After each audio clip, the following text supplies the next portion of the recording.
would all love to ride the best gear, and when it comes to Shimano and mountain bikes, the best would be XTR. If you can afford XTR, we say go for it. But if you like to save some bucks for other big upgrades on your bike, then Shimano has a second-tier group that is completely Leadville worthy. And that group is XT.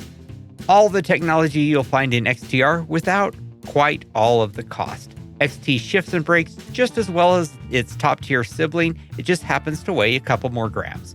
That extra weight comes down to materials. XTR has more carbon bits and a few more contours to give it a weight advantage. XT, like XTR, has the fabulous HE Plus shifting technology, meaning your clicks at the shifter will be met with immediate changes at the cassette.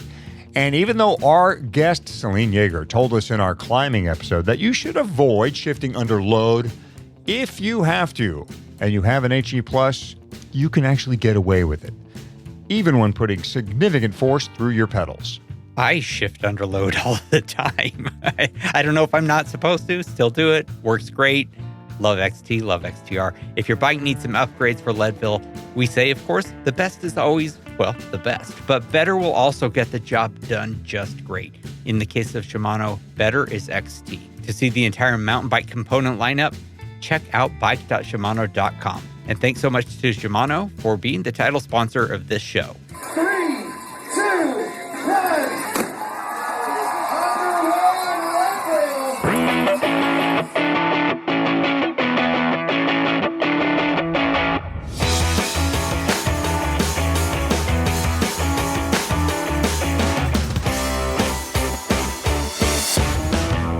Leadville, the podcast for the 100-mile mountain bike race presented by Shimano. It is Season 7, Episode 10 of the show that breaks down, builds up, gets you ready, and freaks you out for the highest, hardest one-day mountain bike race in the country.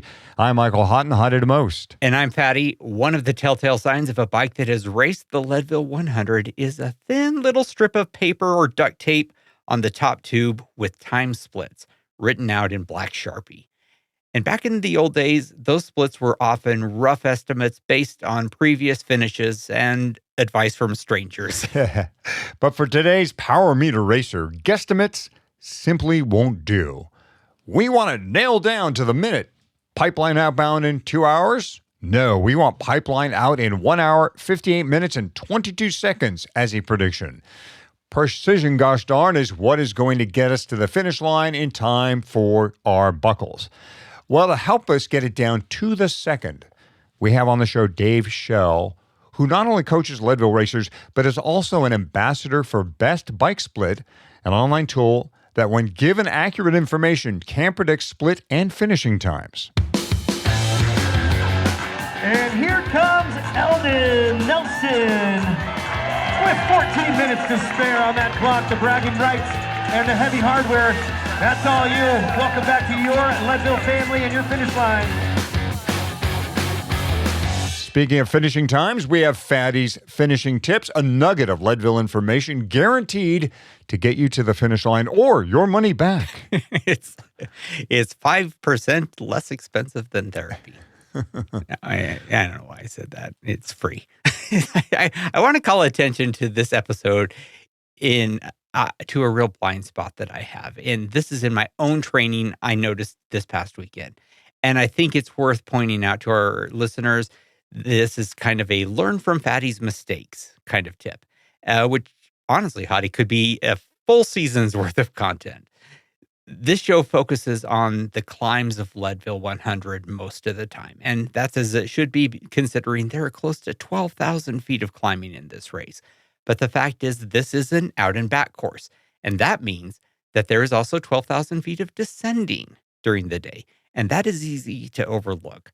So yesterday, when I was doing my training ride, by the end of this 5-hour mountain bike ride with a lot of climbing and descending, I found myself completely exhausted. Not my legs or lungs, which I've been focusing on, but my hands, my arms, my core, my triceps were all put to the test when I was doing a long, sustained descent, 2,500 feet all at once. It's the same kind of feeling you're going to have when you were coming down Powerline first thing in the day or down Columbine a little bit later. So my problem is that my solution for this problem is pretty pedestrian. I get stronger by riding more and by riding longer. The The strength comes with experience each season as I start doing 8 and 10,000 foot weekends. So my tip is, don't neglect your descending when you train. Spend time doing some long descents when you mountain bike, which of course is well and good for folks like me who are fortunate enough to live in a place with 3,000 foot climbs that are right out my back door. But not everyone lives in the mountains. And I know, Hadi, that you are much more of a student, well, in everything than I am, but of lifting weights and how to get prepared by being smart about it. So I'm going to kind of defer to you a little bit. What should flatlanders and people who don't have a lot of climbs and descents out their back door, what should they do to be ready for these monster descents that are coming their way in August? Yeah, this is a big deal. I think it's becoming even clearer to us, Fatty, in the 7th season, how big of a deal descending is, especially for the first timer or somebody new to mountain biking. This can really kind of overtake their psyche and strip them of confidence as they crest, say, the Sugarloaf in the morning and try to aim down the Powerline descent. Like, this can really knock their socks off. Like you, I was really lucky in my Leadville run-ups. I have the Santa Monica Mountains, a lot of steep fire road descents, straight on. I could hit 30, 40 miles per hour on those things. And that was great training. Got me kind of confident in doing that. The problem with Leadville, of course, is it's a mountain bike race, but it's really not like mountain bike descending, right? We're used to that flowy, single track, switchbacky type move on most mountain bike races. Leadville is just not that. It is screaming fast, rough descents, which takes a specific type of training. Fatty mentioned what he does. I told you how I approach it. I was lucky too. But I also did some other things, and here's why. My first Leadville, I've told this story before. I went in weighing 150 pounds. I'm 6 foot, 6'1". I looked like a Tour de France racer. I was climbing not like one, but really, really well. I descended like garbage.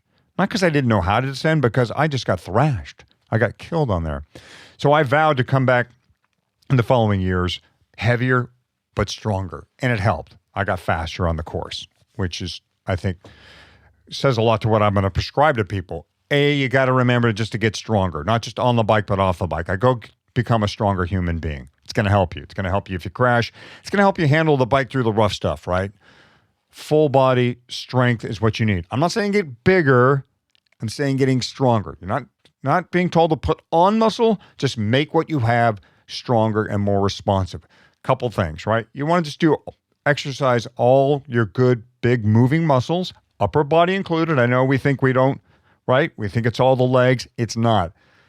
Upper body, chest, arms, back, and in particular, focus on triceps. I made sure I did tricep work in my follow-up to Leadville, and I'll never forget going in Sugarloaf the second time I was there, feeling much better about myself. Like, my triceps were not screaming out in pain, because a lot of that energy coming up through your front wheel, coming through your handlebars, through your hands, forearms, up the triceps, which are trying to support your upper body, right, from getting slammed around. So remember that upper body work, even though we're kind of a leg machine as cyclists. Another thing to consider if you have time is balance drills, standing on one leg, right?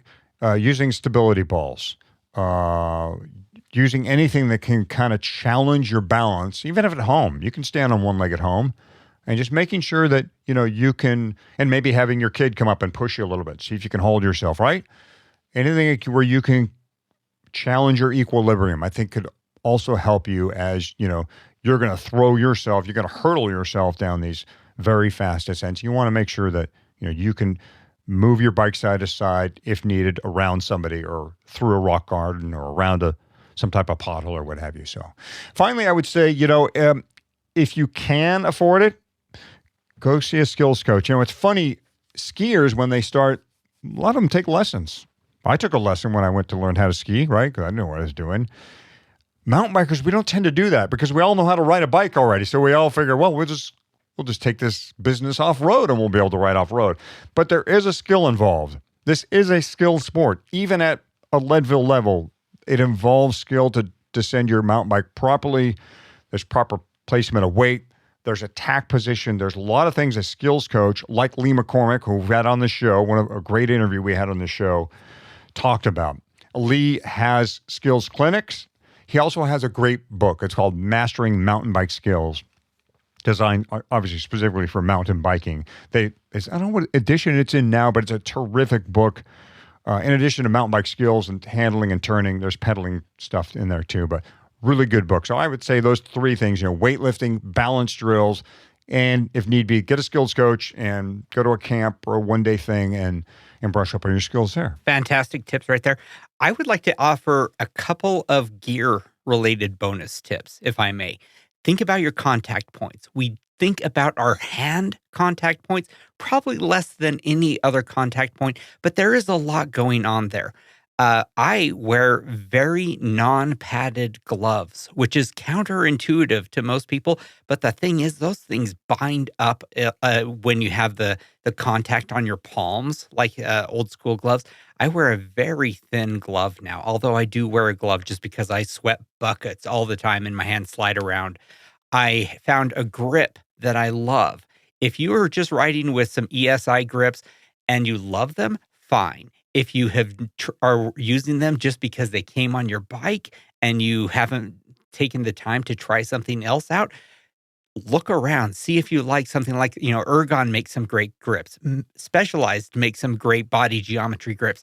And I found a grip that I love, the Rev grip, which has a little bit of twist to it and a little bit of squish to it. And I love them. My hands have never felt so good.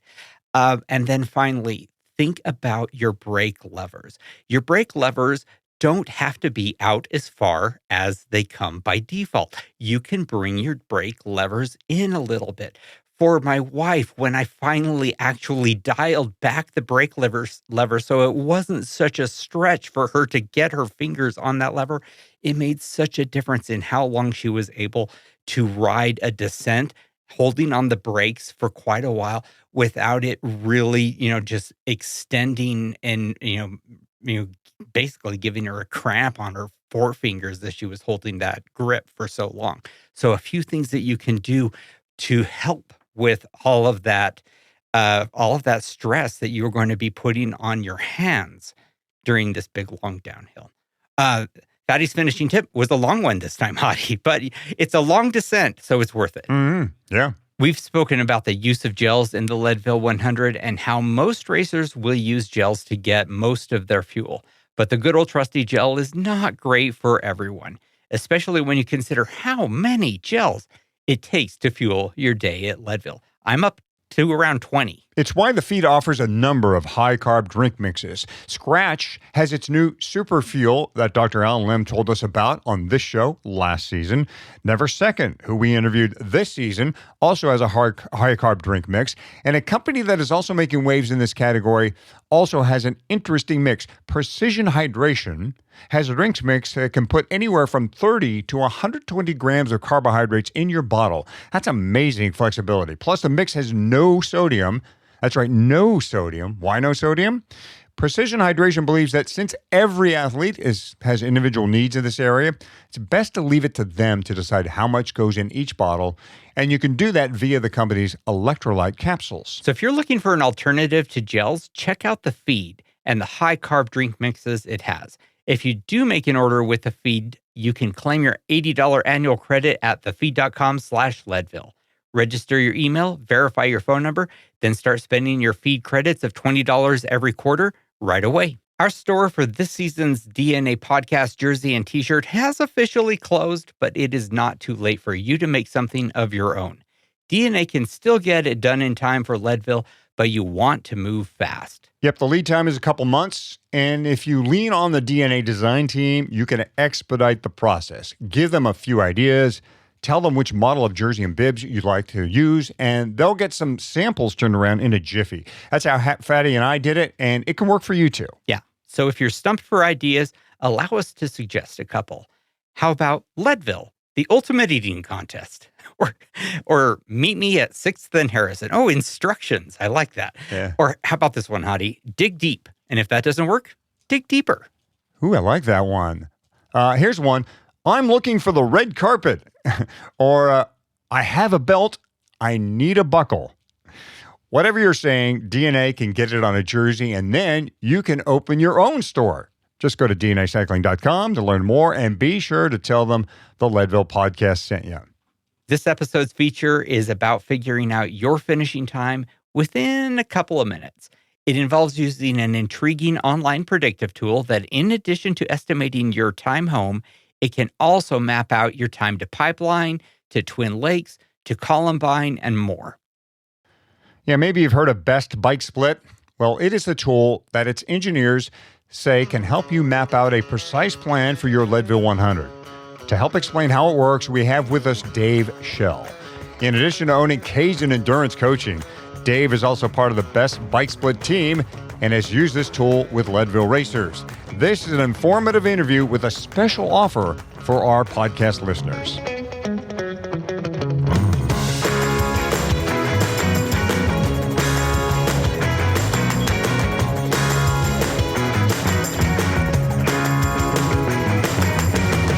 Again, we say welcome to Dave Schell. Dave is a coach and an ambassador for Best Bike Split, so that's why he's on today, to help us get down and dirty with data and predictive times and that type of thing. And Dave, first of all, welcome to the show. Welcome to the Leadville 100 podcast. I know you coach all kinds of different off-road events. How is coaching someone for Leadville different? Yeah, so first, thanks for having me. I'm super excited to be a part of this. I think Leadville is different than a lot of the other events in that, one, it's a long day. Two, it's on mountain bikes, and as non-technical as it is, there are some very technical sections, especially when you've already been riding for 8 hours. And then three, it's probably the biggest one is the altitude. There's just not a lot of races, even for people that live in Colorado. Going from 5,000 feet up to 10,000 feet is a pretty big change. And so I think those three make it a very unique race. What kind of racers come to you for coaching to hopefully succeed at Leadville? Yeah, I think it's interesting, and I think this is something I've seen over the last 5 years or so, is that I used to be a triathlete and coach triathletes, and I think it was the same as Ironman. So it becomes this thing that's like this bucket list thing, and people see it on TV, and they become inspired and want to do it. And so the first athlete I coached for Leadville was a lawyer in Texas, and when he contacted me, he didn't even have a bike. And so over the course of the year, we prepared him for that, and he finished. But that was a challenge, and I get a lot of people that I think they just don't, they're inspired by it. They're like, it looks like an awesome event, but they're not really, they don't know what they're in for, Like we said, Dave is a coach. In fact, he's the head coach and owner of Kaizen Endurance. He's also an ambassador for Best Bike Split, which is going to be the focus of our conversation here. For people who are unaware of Best Bike Split, Dave, give us kind of a thumbnail of what it is. Yeah, so it's software. It's an online software, and it's a math and physics optimization engine. And what that means is that you input information such as how much you weigh, how much your bike weighs, and what your threshold power is. And then we look at the course topography and give you a prediction as far as how long it's going to take you and how much energy it's going to cost you to cover that distance. Okay, so a lot of math going by. So Best Bike Split, it is aware of, or it has data about the Leadville course? Yeah, so there's lots of courses that are pre-uploaded and have been verified. So a lot of people may not know this, but GPS data can be pretty spotty at times, especially as you're going across the bridge and stuff like that. And so certain courses on Best Bike Split will be verified to make sure that it follows the course and that the elevation makes sense. But if you don't find it, you can always upload your own course as well.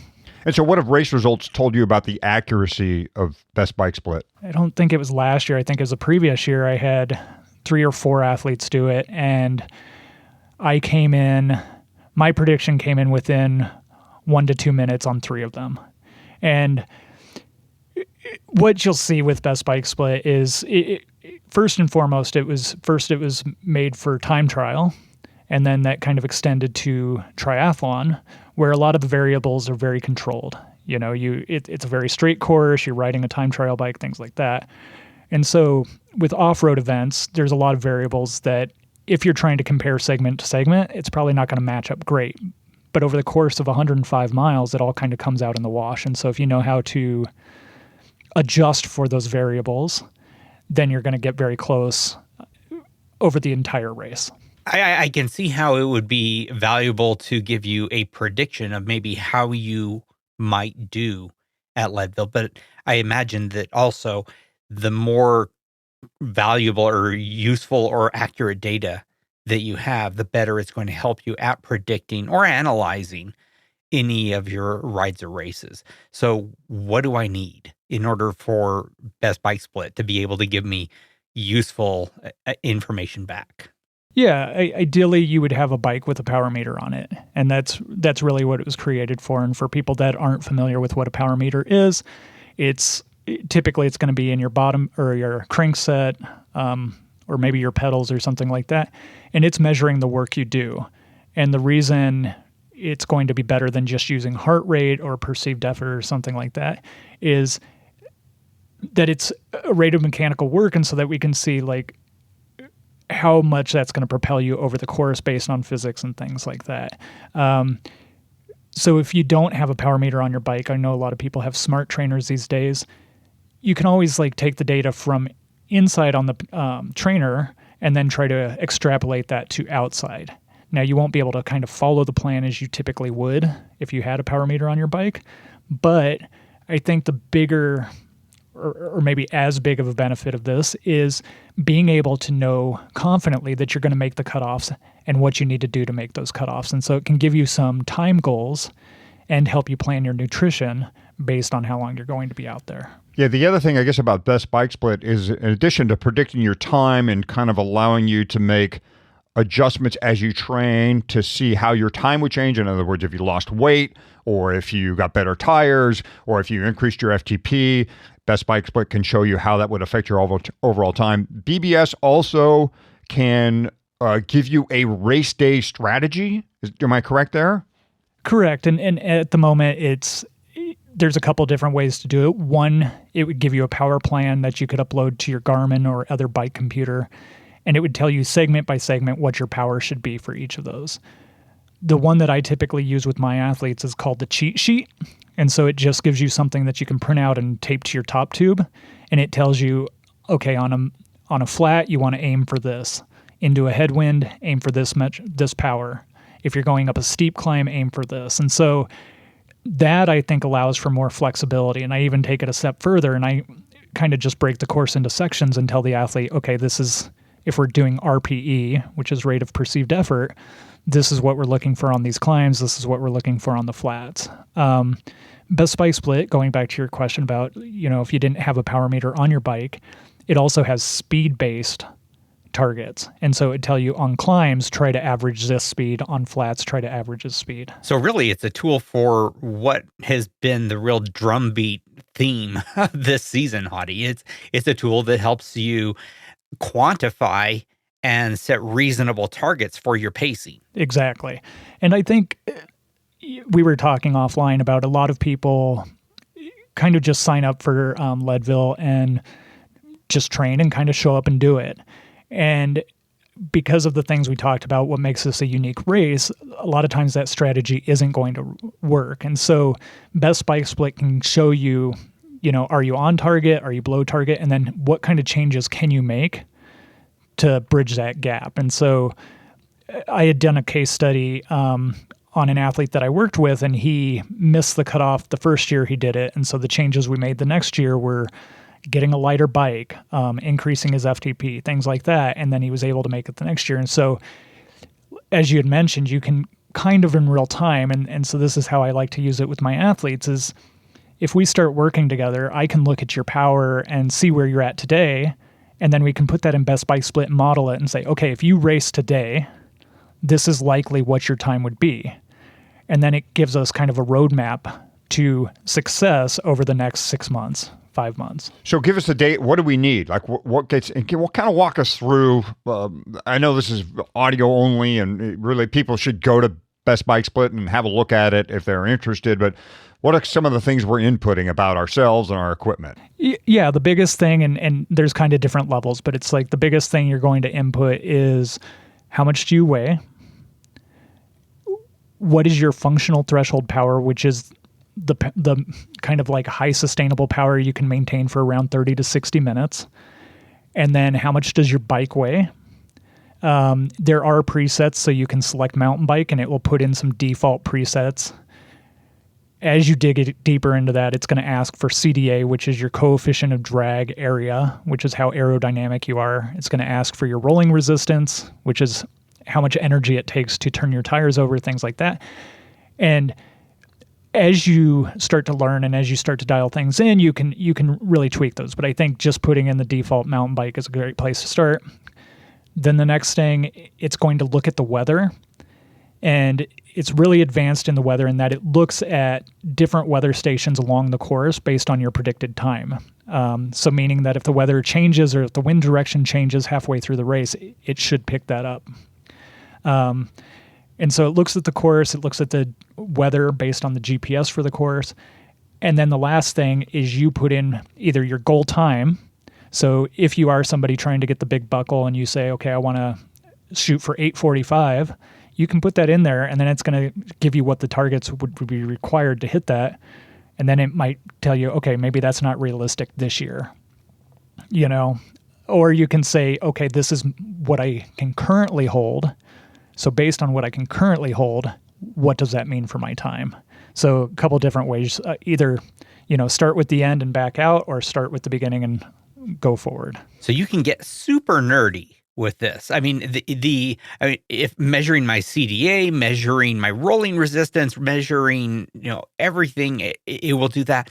What is the least I can do as someone who doesn't have all of that information necessarily on hand and still get a reasonably good sense of, am I going to get under 12 hours with how fit I am and the bike I have? Yeah, I think the biggest thing is how much you weigh, how much your bike weighs, and then your functional threshold power. Those are the big things. And I think with it being such a long race, and I think this is, again, we were talking offline about, you've got the people at the front of the field that might be out there for 6 hours, and then you've got people at the back of the field that are trying to do 12 hours. And so one thing that Best Bike Split is very powerful for is letting you know, like, the longer you're out there, the easier you have to go, right? And so you can put in there, like, okay, this is my target, this is what feels sustainable, and where's that going to put me? And so just having those, so again, your weight, your bike's weight, and then your target power can give you a great starting place. How does, if at all, Best Bike Split and you as a coach deal with heart rate? Yeah, so it Best Bike Split does not use heart rate. I use it will ask you for your heart rate, but I'll use heart rate oftentimes to give people kind of a ceiling and tell them, okay, like on the climbs, try not to go above, and I use generally the bottom of zone 3. And so like, let's really try to keep your heart rate below this, because if you start to go past that, you're starting to burn up more fuel and it's going to cost you. And so kind of using the power in conjunction with that, like it's kind of like the tachometer on your car. Like once it starts to redline, you need to like cool down, add some more coolant, things along those lines. An area of Best Bike Split that I saw on the webpage is something called VI. What is VI? Yeah, so VI stands for Variability Index, and that is the ratio or the comparison of your average power, which is what you'll see on your power meter, versus normalized power. And normalized power is a 30-second rolling average that's meant to estimate the metabolic cost. So average power is what moves you.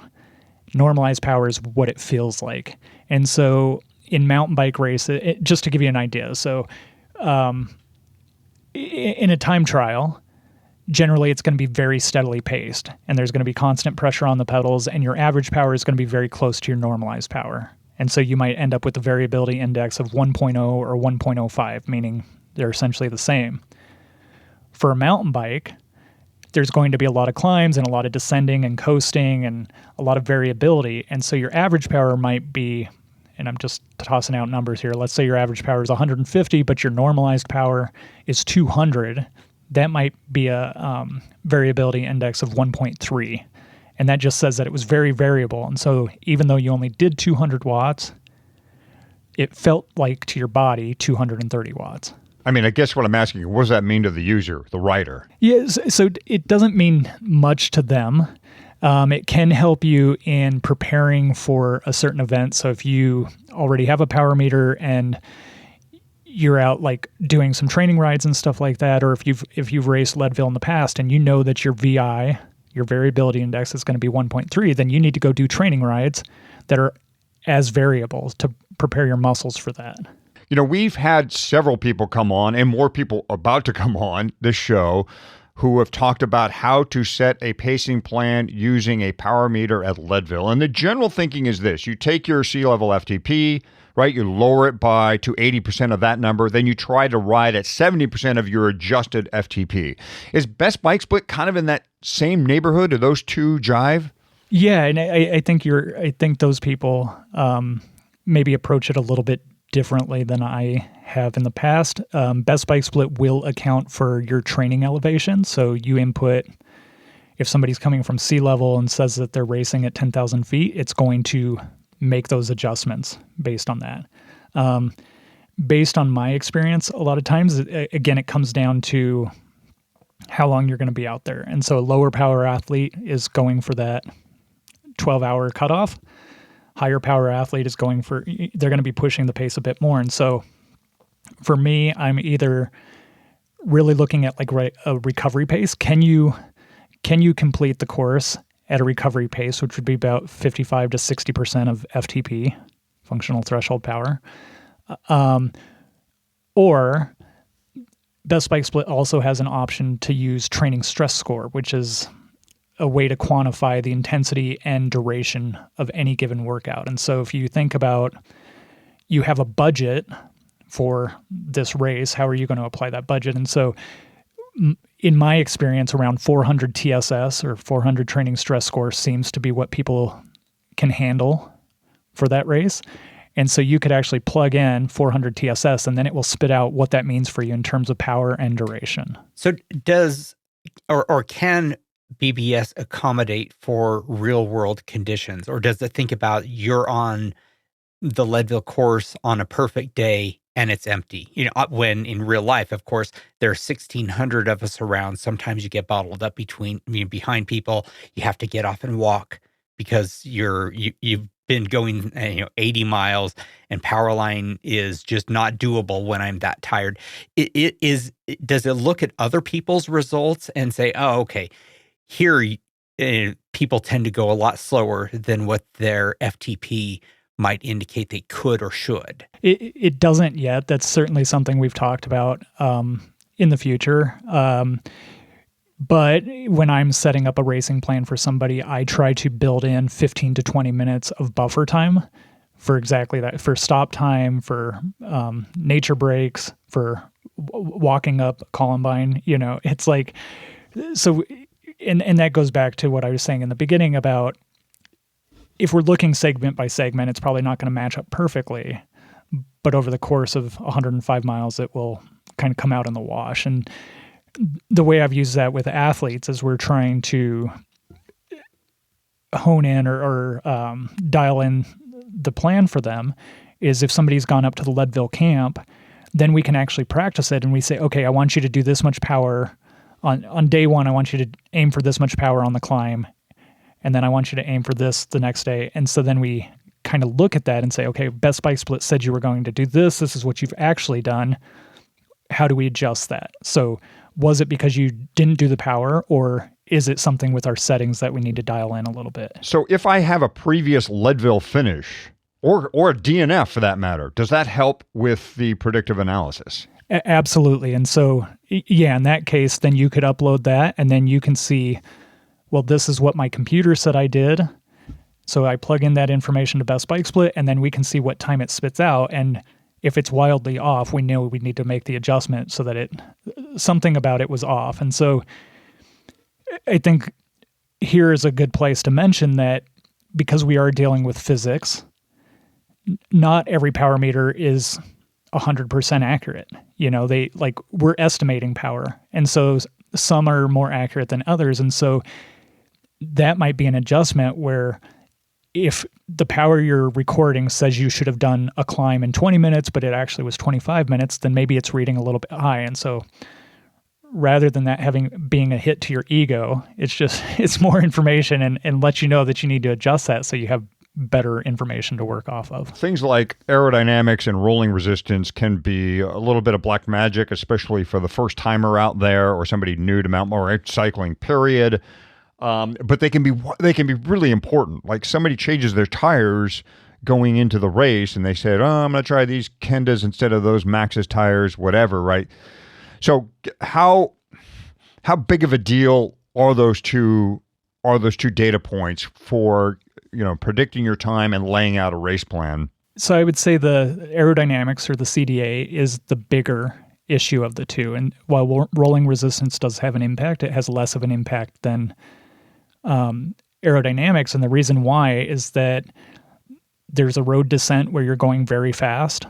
And so if you're wearing a big coat and stuff like that as a parachute, that's going to slow you down. And so, that's a place to save some time. And then on the road sections in between the climbs, working with a group or paying attention where the wind is coming from, that can help you. And so the really nice thing about Best Bike Split, you had mentioned it before, is there's a tab called the file analysis tool. Something analysis. And you can say, okay, well, if I lost 5 pounds, what kind of impact does that have on my race? If I was a little bit more aerodynamic, what kind of impact does that have? And as an example, if you're in a big group, you might save 20 to 30% on that CDA. And so you can move that, you can say subtract 20 to 30% and see where is that going to save you the most time? Where does it make sense to be with people and be out of the wind? And then where does it not matter?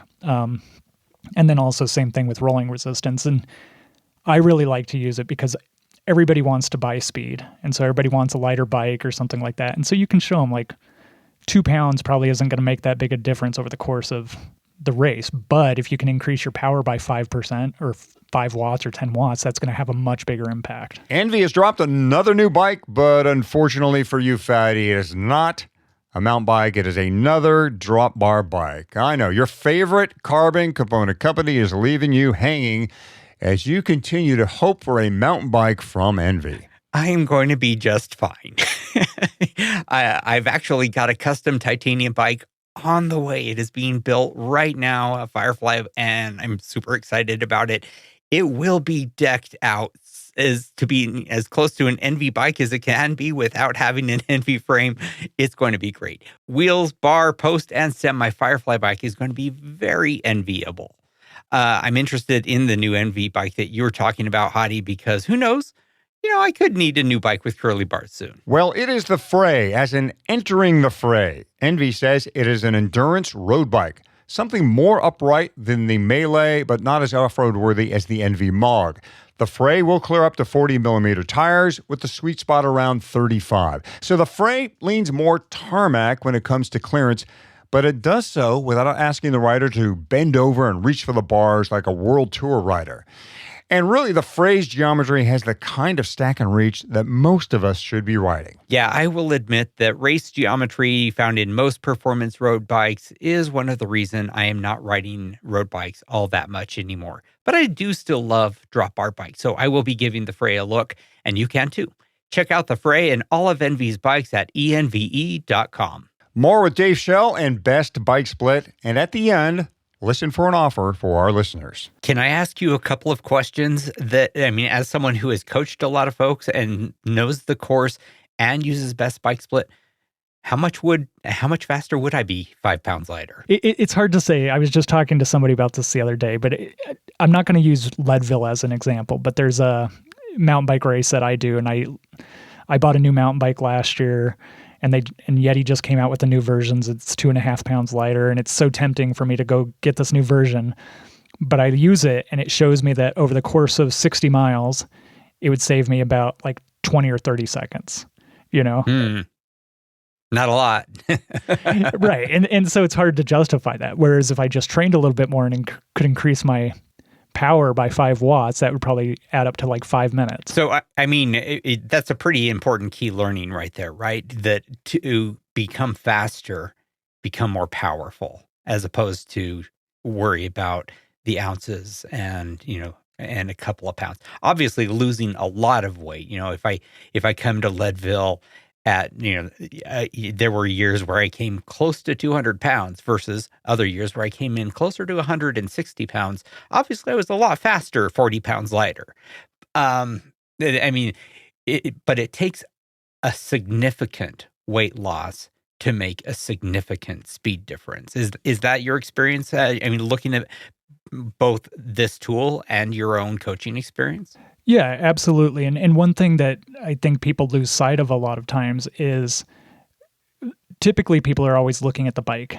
They want to shave grams off the bike. They want, like get a lighter saddle, get lighter wheels, things like that. But that's only a small piece of the equation. It's the rider's body is the bigger piece of the equation. So yes, if you have weight to lose and you can do it safely and not lose power, then that's probably worth it. But generally, spending time getting more aero is going to help a lot. And then also just increasing your power and being more efficient is going to help a lot. And so, yeah, and I think another thing that I like to point out a lot of times is that people want to race light. And so they may not want to use a Camelback or, things like that. And so I can show them like, okay, by being 3 pounds heavier, you're going to have all the fluid you need.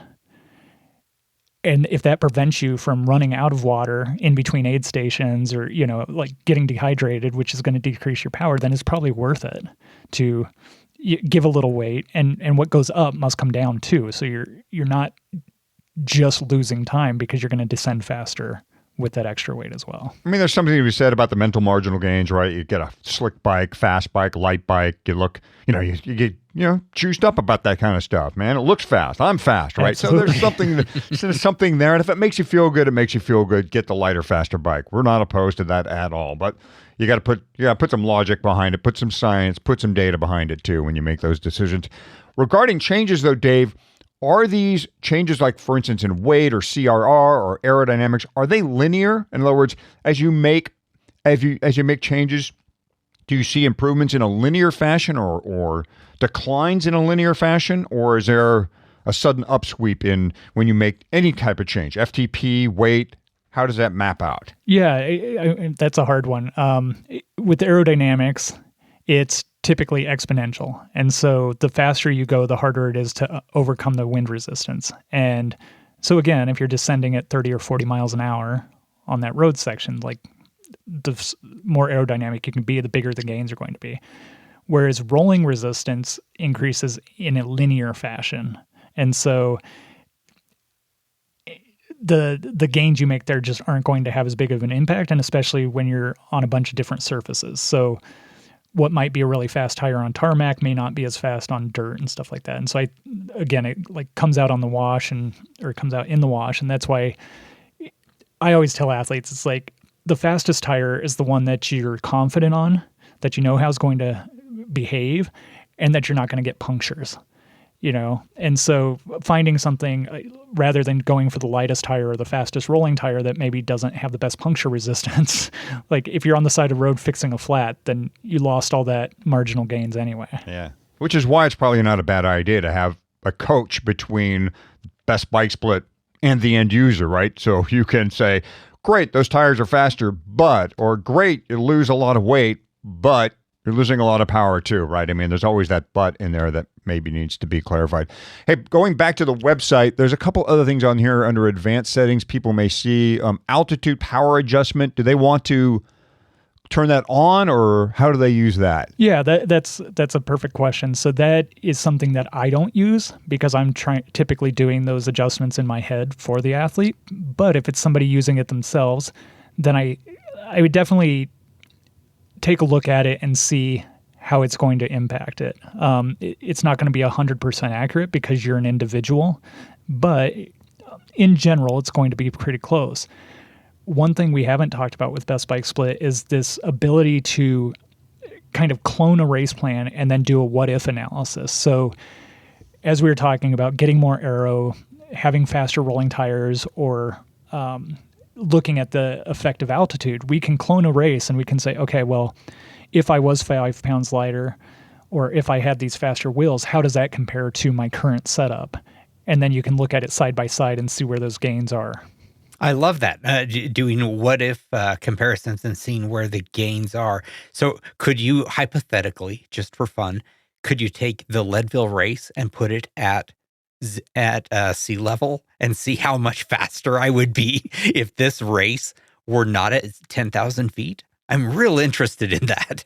Yeah, I mean, you kind of could. I don't know that there's no knob for reduce altitude. There's no quick way, but you could certainly, not increase the power to what you would do at sea level and see what kind of impact that would have. And just as a rule of thumb, I'm sure you guys have covered this before, but my rule of thumb that I use is it's essentially 1% of FTP lost for every 1,000 feet above sea level. So when we're talking about 10,000 feet, it's going to be about 10% loss. Yeah, it's a good rule of thumb. There's another item under advanced settings, climbing and descending on or off. What is that?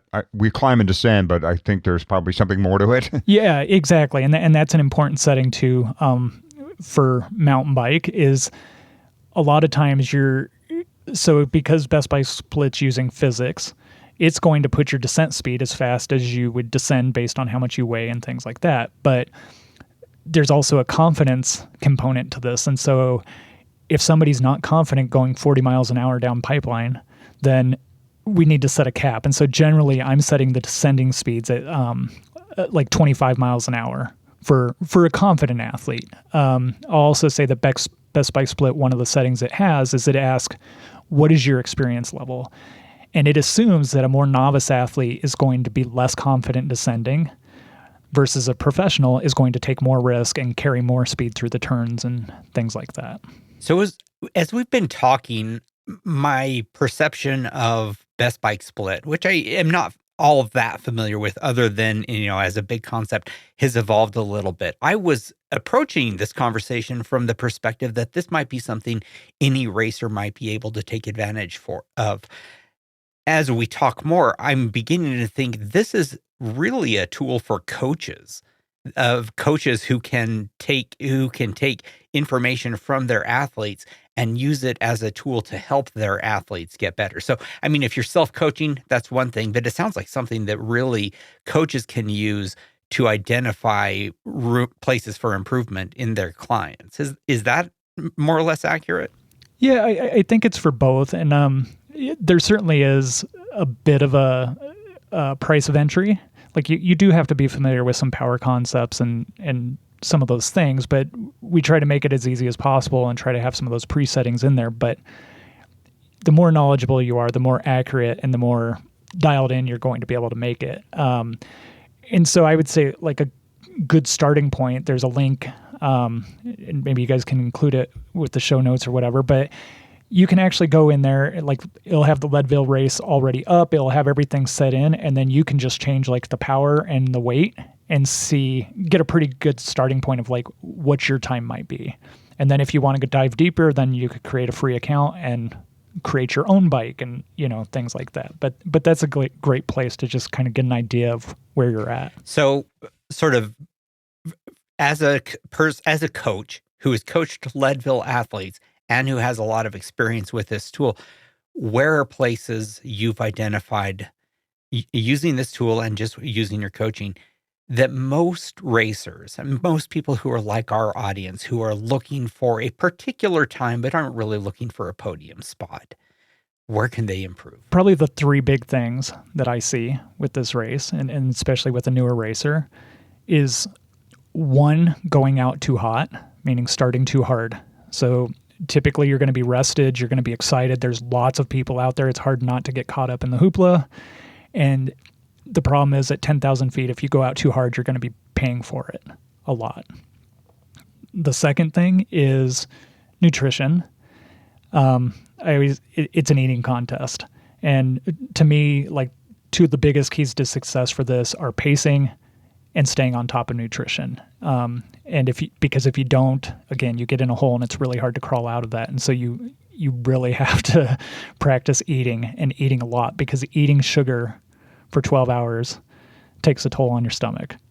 And then 3, this is something I learned with kind of, we just talked about the setting the descending speeds and stuff like that, is that's free speed. And so if you're not a confident descender, then being able to work on that and improve your descending speeds and stuff like that, that's going to help you, because you're going to conserve energy. It's going to allow you to recover in between climbs, and you don't have to really work for it, And so getting five more watts or 10 more watts takes a lot of work. Getting a little bit faster at descending can happen in a few days. To one of your points there, Dave, I understand Best Bike Split can help you with nutrition or timing of it. A great tool or a great use of a power meter is it does a pretty good job of estimating your caloric burn. So if you look at kilojoules, it's basically 1-for-1 to calories. And so you can look at, on your training rides, how many calories are you burning, and then aiming to replace 20 to 30% of that is usually a good kind of starting point. And so being able to look at how much you're burning in between aid stations and the checkpoints and stuff like that, it can help you to come up with a nutrition plan. In your 3 points there, I guess we were surprised to hear you did not say, climbing. If you become a better climber, that what I see is people not being able to climb well enough or something like that, or not having the watts per kilogram they need. That didn't come out of your mouth. I feel like that one's such a gimme. An obvious one? Yeah, because and that is something that I've, and maybe you guys can speak to this too, but I don't even know where I came up with those. I don't know if I read it or what, but in my experience, I really feel like the price of entry is 3 watts per kilo for FTP. And because people are going to be racing more at like 1.5 watts per kilo for an average over the entire thing. And so, yes, that's where, like I said, if somebody hires me, the first thing we're going to look at is, what is your FTP today? Do you have any weight to lose? How long have you been training? Can we increase that? But I think as far, I feel like that's something that applies to every race. We always want more power. We always want to be faster. But the unique things about this one are those things. And the climbing, obviously that matters a lot. And I think it can be a challenge for people that live in flat areas. So I'm coaching somebody this year that lives in Nebraska. I coached a lady last year that lived in Minnesota, and you just don't have hour-long climbs that you go up 2,000 feet over the course of it, Yeah. So you have to get creative with that. But I feel like that's more of a fitness thing and less of a low-hanging fruit thing. Yeah. 3 watts per kg, that's at sea level, right? That's a sea level number?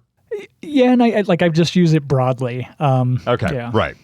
Well, we've been throwing these numbers out quite a bit, and we do get questions in return. Did the speaker say for this area or for Leadville? So we want to be clear on that stuff. I love the predictive analysis and the segment-by-segment function of Best Bike Split and how you can help an athlete with that. But as we all know, Dave, things can go wrong out there, right? Little things, big things happen, whether it be a flat tire crash, a bonk, a lot of things can happen there. And these numbers and these intermediate goals can really play on an athlete's mind. So what do you try and instill in an athlete who is using not only Best Bike Split, but data in general as they try to lay out their plan? Yeah, I think a couple things. There's one, when I talk to athletes about their goals, we always have kind of 3 levels of goals. One is if everything goes absolutely perfect and no nutrition issues, no mechanical issues, this is our kind of stretch goal. This is what could happen if everything goes right. Chances are everything's not going to go right. Then we have our kind of realistic goal. Okay, this is what we think is reasonable with a few hiccups along the way, and chances are there will be hiccups. And then the last thing is, if everything goes to shit and nothing goes right, our worst case scenario. But the majority of the time, it's going to be the middle one. And what I tell athletes with Leadville and also with really long races, it's a really long day, and there's lots of opportunities for things to go wrong. And so be ready for it. Don't overreact to it, and just stay in the moment.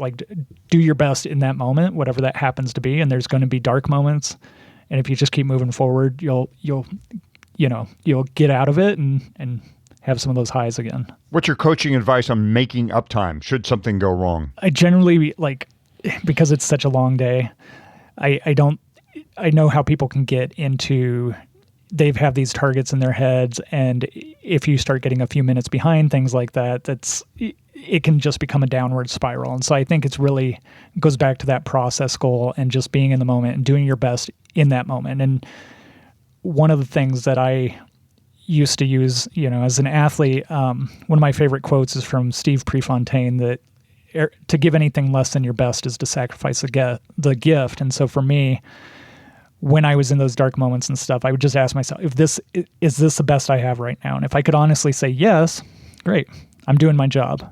But if I'm feeling sorry for myself, or if I, having a pity party, then it's like, okay, I can push it a little bit harder and find that next step. But I think mental toughness and the psychology of something like Leadville is such a huge component to it. Yep.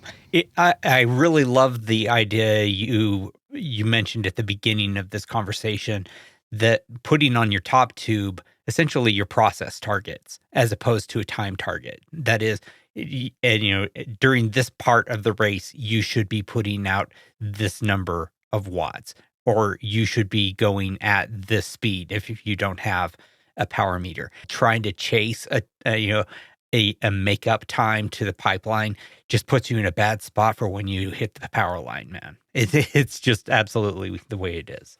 Dave, it has been such a great conversation about way more than Best Bike Split, but also some of these what if and analysis, getting some answers to those questions of if only I had been 5% lighter, if only I had had a day where there wasn't a headwind in the final 15 miles.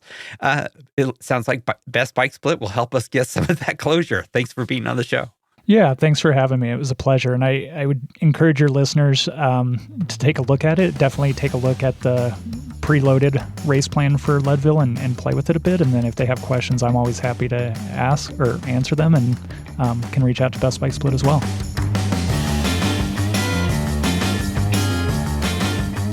Thanks again to Dave Schell of Kaizen Endurance Coaching. That's Kaizen, should you want to look up Dave. Best Bike Split has some basic tools you can use for free, but if you'd like to try their premium level stuff, the owner of Best Bike Split, Rich Harpelk, said our listeners can get 25% off by using the code LEADMTB. That's LEADMTB when they sign up. Very cool. And on the BBS site, you can find some blog entries on athletes who use Best Bike Split at Leadville. So, something worth reading. Now, we have a blog of sorts. It's actually our Slack channel. Good conversations going on about Leadville, including how much time it might take to get to the top of Columbine. Leadville.fm/Slack is the place. If you like this show, go wherever you listen, give us a 5-star rating, write us a review, and to see all the ways you can find our show, it is Leadville.fm. Oh, and by the way, our show is also on YouTube. You can get to our show there by going to Leadville.fm/YouTube. Good luck in your Leadville planning and predictions. Thanks for listening, and we will see you at the starting line.